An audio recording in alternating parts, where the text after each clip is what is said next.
अस्सलाम वालेकुम दोस्तों, आज के दिन के अंदर काफ़ी बड़ी एक फाइनेंशियल अपडेट आनी थी। यूएसए से जॉब डेटा रिपोर्ट आनी थी। एक्सपेक्टेशन थी कि जो जॉब डेटा रिपोर्ट आएगी वो अच्छी नहीं आएगी, बट देखते हैं अभी जो रिपोर्ट आई है हमारे सामने वो अच्छी है या बुरी है। एक्सपेक्टेशन से कम आई है, ज़्यादा आई है, ये चीज़ें हम देखते हैं फंडामेंटली क्या चल रहा है मार्केट के अंदर। इसके अलावा कल और परसों की वीडियो के अंदर बिटकॉइन का एक सेटअप मैंने शेयर किया था, उसको भी देखेंगे क्या चल रहा है उसके अंदर। हमारा टारगेट जो है वो हिट हुआ है अभी तक या नहीं हुआ है, ये सारी चीज़ें वीडियो में होंगी। इसके अलावा ओल्ड कॉइन्स को भी देखेंगे कि ओल्ड कॉइन्स की मार्केट जो है हमें मजीद पेन देने की तैयारी कर रही है या फिर वहाँ पर जो है ना कुछ हम रिलीफ एक्सपेक्ट कर सकते हैं। तो बिना किसी देरी की वीडियो को स्टार्ट करते हैं और सबसे पहले हम देखते हैं कि कल मैंने क्या शेयर किया था आपके साथ और अभी क्या हो रहा है मार्केट के अंदर। तो अभी के लिए यहाँ पर दोस्तों जो हमारा सेटअप मैंने आपको दिया हुआ है वही आप लगा के रखो और अभी भी जो है ना हम इसी को फॉलो कर रहे हैं। एंट्री ट्रिगर हो जाए तो उसके बाद जो है ना फर्दर भी डिस्कस कर लेंगे।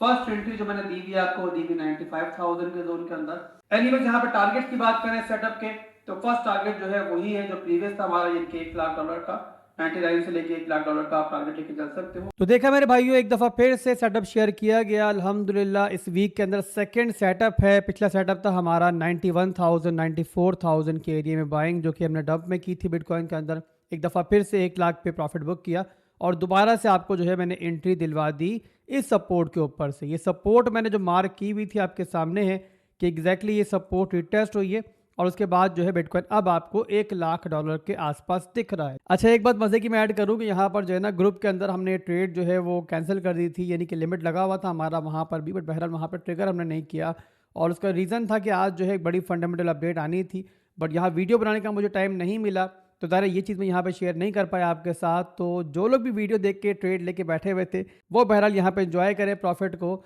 और यहाँ पे चाहें तो आप कंप्लीट प्रॉफिट बुक कर सकते हैं और चाहें तो यहाँ पर जो है ना कुछ प्रॉफिट बुक करके, जो बताया मैंने कि स्टॉप लॉस को ब्रेक इवन पे भी कर सकते हैं। अब यहाँ पे करंट सिचुएशन चल रही है वो भी देख लेते हैं। डेली के अंदर चार्ट मेरे पास ओपन है। यहाँ पे फिलहाल के लिए बिटकॉइन जो है डेली के अंदर एक रेजिस्टेंस जोन पर मौजूद है और ये रेजिस्टेंस जोन जो है हमारा ये है मिड रेंज का एरिया। मिड रेंज के इस जोन की वजह से ही जो फर्स्ट टारगेट दिया था मैंने आपको सेटअप का वो दिया था हमारा ये वाला 1 लाख का एरिया। और इसके अलावा यहाँ बिटकॉइन अब जो है ना एक रेंज में स्क्वीज भी होता जा रहा है। ये रेंज कौन सी है मैं ड्रॉ करके दिखाता हूँ आपको। चाहे आप लोग जो है इसे आप फॉलिंग वेज कह लो, चाहे आप लोग जो है इसे कोई भी नाम दे लो, बहरहाल बिटकॉइन जो है इसी के दरमियान जो है वो कंसोलिडेट कर रहा है। ये आप देख रहे हो। अगर मैं मजीद भी इसे करूँगा स्क्वीज तो आपको दिखेगा कि यहाँ पर जो है ना बिटकॉइन इसी रेंज के अंदर जो है वो हमें कंसोलिडेट करता हुआ दिखाई दे रहा है। अब यहाँ पर ये हो गया सिनेरियो हमारे डेली टाइम फ्रेम के अंदर। और इसके अलावा 4 घंटे में आपको दिखाऊं तो वहाँ पर भी आपको दिखेगा कि 4 घंटे के अंदर भी जो है ना यही हमारा एरिया है जो हमारा एक रेजिस्टेंस जोन है। तो इन्हीं रीजंस की वजह से टारगेट जो मैंने बताया दिया था आपको 1 लाख का दिया था, चाहो तो कंप्लीट प्रॉफिट भी बुक कर सकते हो। प्रॉफिट तो मेरे भाइयों वही है जो आपकी पॉकेट के अंदर है और आप लोग अभी तक सिनेरियो देख रहे हो मार्केट का कि यहाँ प्रॉफिट जो है वो मार्केट में हमें ज़्यादा छोड़ना भी नहीं चाहिए। बहरहाल यहाँ पे जो दिल करे वो करो सेटअप के लिहाज से, बट कम से कम स्टॉप लॉस जो है वो लाजमी ब्रेक इवन पे ले आना ताकि आप जो है ना यहाँ पे रिस्क फ्री हो जाओ। तो ये करंट सिनेरियो बिटकॉइन का चल रहा है। अब आगे वीकेंड स्टार्ट होने जा रहा है और 2 दिन वीकेंड के जो होते हैं उस पर देखा है हमने नॉर्मली कि वॉल्यूम कम होता है, तो यहाँ पे अगले 2 दिन जो है कम से कम लेवरेज ट्रेडिंग के अंदर जो है थोड़ा संभल के चलिएगा।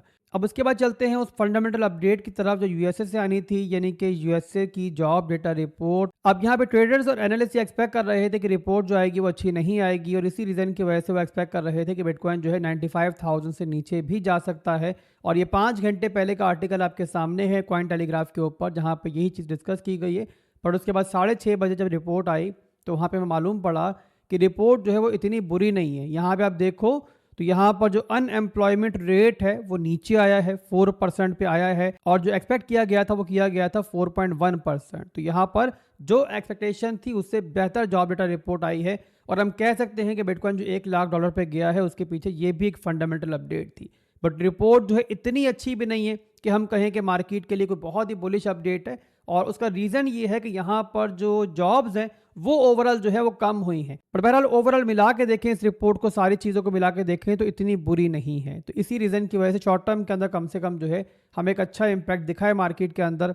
बहरहाल यहाँ पे अब आगे बताया जैसे कि मैंने कि 2 दिन जो हैं वो यहाँ पे छुट्टी के दिन है और नॉर्मल छुट्टी वाले दिन जो है मार्केट में कोई बड़ी अपडेट भी नहीं आती है और इसी रीज़न की वजह से वॉल्यूम भी नॉर्मली कम रहता है। तो अगले 2 दिन जो है बताया जैसे कि पहले मैंने आपको क्या आप लोगों ने थोड़ा सा यहाँ पे संभल के चलना है और यहाँ मंडे की मार्केट ओपन होगी तो प्रॉपर तस्वीर जो है मार्केट की हमें काफ़ी हद तक जो है तब क्लियर होगी। और काफ़ी रीजंस की वजह से इस बार जो है ना वीकली क्लोजिंग भी काफ़ी इंपॉर्टेंट है। और क्यों इंपॉर्टेंट है उसका मैं एक नमूना आपको दिखाता हूँ बिटकॉइन डोमिनेंस के ऊपर। बिटकॉइन डोमिनेंस का चार्ट मैंने ओपन किया हुआ है। यहाँ पर देखो तो लास्ट वीडियो के अंदर बताया था मैंने आपको कि बिटकॉइन डोमिनेंस जो है एक रेंज में ट्रेड कर रही है, और ये है इस रेंज का मिड रेंज का एरिया, ये है रेंज लो का एरिया, ये है रेंज हाई का एरिया। डोमिनेंस ने लास्ट क्रैश के अंदर काफ़ी तबाही मचाई है। डोमिनेंस बहुत बुरी तरीके से पंप हुई है, इसी रीज़न की वजह से ऑल्ट कॉइन्स बहुत बुरी तरीके से ब्लीड हुए थे। बहरहाल अब यहाँ पर जो है ना डोमिनेंस 64 से ब्लीड होके इस टाइम खड़ी हुई यहाँ पे 61.69%। बट अभी भी जो है ना डोमिनेंस स्टिल पॉजिटिव दिख रही है। अगर आप देखो इंटरनल स्ट्रक्चर के अंदर तो वहाँ पे दिखेगा आपको कि यहाँ पे डोमिनेंस जो है वो still higher highs higher lows बना रही है। तो यहाँ पे अभी के लिए हमें क्या चाहिए, मार्केट को क्या चाहिए कि भाई अगर बहुत नीचे नहीं भी आती डोमिनेंस तो कम से कम जो है ना इस रेंज के अंदर हमें वीकली क्लोजिंग मिले, यानी कि इस रेंज के ऊपर जो है क्लोजिंग नहीं मिलनी चाहिए। ये मार्केट के लिए अच्छा होगा। अगर क्लोजिंग ऊपर मिलती है तो इसका मतलब ये होगा कि डोमिनेंस जो है मजीद भी थोड़ा ऊपर की तरफ पंप कर सकती है। और अभी के लिए चल रही है डोमिनेंस बहरहाल 61.68%, जो कि रेंज हाई के ऊपर का एरिया है। एनीवेज आगे देखते हैं कि क्लोजिंग कहाँ मिलती है, उसके हिसाब से इंशाल्लाह मैं फर्दर भी आपको अपडेट कर दूंगा। इसके अलावा ना सिर्फ कि बिटकॉइन डोमिनेंस बल्कि उसी के साथ जो है ना टोटल 3 के चार्ट के लिए भी इस दफ़ा की वीकली क्लोजिंग जो है काफ़ी इंपॉर्टेंट है। और उसका रीज़न ये है कि इस बार जो है ना टोटल 3 के चार्ट के ऊपर ऑल्ट कॉइन्स जो हैं वो सपोर्ट पे बैठे हुए हैं। रिसेंट क्रैश के अंदर जो ऑल्ट कॉइन्स की मार्केट है वो सपोर्ट से नीचे तो गई थी, बट क्लोजिंग जो है वो हमारी नीचे नहीं हुई है अभी तक। जब तक क्लोजिंग नीचे नहीं होती है इसका मतलब कि सपोर्ट होल्ड है। टोटल 3 का चार्ट मैं ओपन करता हूँ, यहाँ पे आपको क्लियर समझ में आएगा। यहाँ पर देखो कि सपोर्ट बनती है हमारी 858.94 बिलियन डॉलर की, और इस टाइम जो है ना कैंडल आपको इसके ऊपर दिख रही है। तो यहाँ वीकली क्लोजिंग जो है ना वो यहाँ पर जो है ना इसके नीचे नहीं होनी चाहिए। जहाँ पे अभी चल रही है यहीं पे हो जाती तो इसका मतलब ये होगा कि एक दफ़ा फिर से ऑल्ट कॉइन्स की मार्केट है जो है ना अपनी सपोर्ट को होल्ड की है। तो ये सारे रीजंस हैं जिनकी वजह से इस बार जो है ना वीकली क्लोजिंग काफ़ी इंपॉर्टेंट है और उस पर मेरी नज़र है। और जो सिनेरियो बनेगा मैं इंशाल्लाह गाइड करूंगा। अभी के लिए बस इतना ही है। इंशाल्लाह रात में ट्राई करेंगे एक और वीडियो बनाने की, इंडिविजुअली आप लोगों के कुछ ऑल्ट कॉइन्स डिस्कस कर लेंगे। अभी के लिए बस आपको ओवरऑल मार्केट का छोटा सा सिनेरियो बताना था। फिर मिलेंगे इंशाल्लाह बहुत जल्द। दुआ में याद रखिएगा। अल्लाह हाफिज़।